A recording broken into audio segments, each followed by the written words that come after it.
দেখে মনে হতে পারে সাজুগুজু করা বাঙালি কোনো ললনা। খাবারের ট্রে হাতে নিয়ে ধীরে ধীরে এগিয়ে যাচ্ছে শাড়ি পরা সুন্দরী ওয়েটার। এক পর্যায়ে খদ্দের তার খাবারগুলো ট্রে থেকে নামিয়ে নেয়ার পর চলে গেল খালি ট্রে হাতে। এমনই এক বিস্ময়কর রোবট সাড়া ফেলেছে হবিগঞ্জের খাদ্য রসিকদের মাঝে। কিচেন 20 নামের এই রেস্টুরেন্টের অবস্থান হবিগঞ্জ শহরে। ইতোমধ্যে স্থানীয়দের মাঝে বেশ সাড়া ফেলেছে রেস্টুরেন্টটি। এখানে কেউ আসে খাবার খেতে, আবার কেউ আসে শুধুমাত্র রেস্টুরেন্টে থাকা রোবটটিকে এক নজর দেখার জন্য। এই রেস্টুরেন্টটি দেখতে যেমন অভিনব, তেমনি খাবারের মানও বেশ ভালো বললেন এখানে আসা খদ্দেররা। রোবট দেখার জন্যই আসছি। আসলে অনেকদিন ধরেই শুনতেছি যে কিচেন 20 তে নাকি রোবট আসছে, রোবট খাবার দেয়।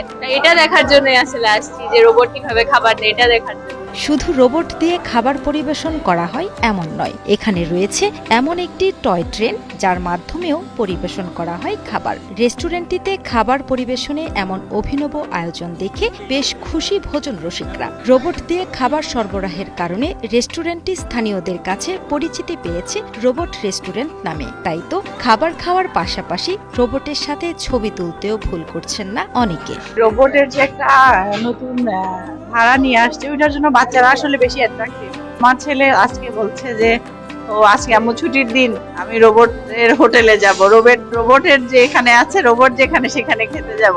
তো এই জন্য আসলে ছেলেকে দেখানোর জন্যই আসা। আর খাবার দাবারের কোয়ালিটিও খুব ভালো, পরিবেশটাও সুন্দর, ভালো লেগেছে এসে। খাবারের চেয়ে রোবট ও ট্রেন দেখে উচ্ছ্বসিত এখানে আগত শিশুরা। এমন আয়োজন ডিজিটাল বাংলাদেশের এক ধরনের প্রতিচ্ছবি বলে মনে করছেন শিশুদের সাথে নিয়ে আসা অভিভাবকেরা। সারা বাংলাদেশের মধ্যে মনে হয় এরকম সার্ভিস খুব কমই আছে, হয়তো প্রথম অথবা দ্বিতীয় স্থানে কিচেন 20। এটা অবশ্যই একটা নতুন সংযোজন যেটা সবাইকে আকর্ষণ করবে, ডিজিটাল বাংলাদেশের এদিকে এগিয়ে নিয়ে যাবে।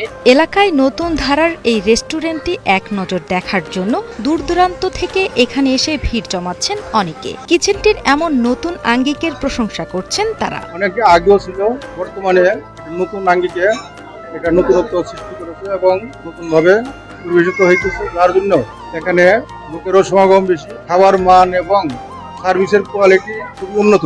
দেশের বাইরে গিয়েই মূলত রোবট রেস্টুরেন্ট দেওয়ার পরিকল্পনা করেছেন বলে জানান প্রতিষ্ঠানটির ব্যবস্থাপনা পরিচালক সালেহ চৌধুরী। অচিরেই এখানে কথা বলা রোবট নিয়ে আসা হবে বলেও জানান তিনি। আমি দেশের বাইরে গিয়েছিলাম, ওইখান থেকে আমার চিন্তা আসলো যে দেশে গিয়ে একটা রেস্টুরেন্ট করি। বিষয়টা হচ্ছে রোবট সার্ভিসটা দেখে আমার চয়েস বেশি পছন্দ হয়, আমি ওই ধরনের পরিকল্পনা করে শুরু করি। দেশের এটা আমাদের যে রেস্টুরেন্টের রোবটটা আছে, এটা দেশে আবিষ্কৃত করেছি আমরা। ভবিষ্যতে এই রেস্টুরেন্টে রোবট দিয়ে 1 মাসের মধ্যে কথা বলাবেন এবং 6 মাসের মধ্যে টেবিলে টেবিলে গিয়ে এসব রোবট অর্ডার নেবে বলে জানিয়েছেন সালেহ চৌধুরী।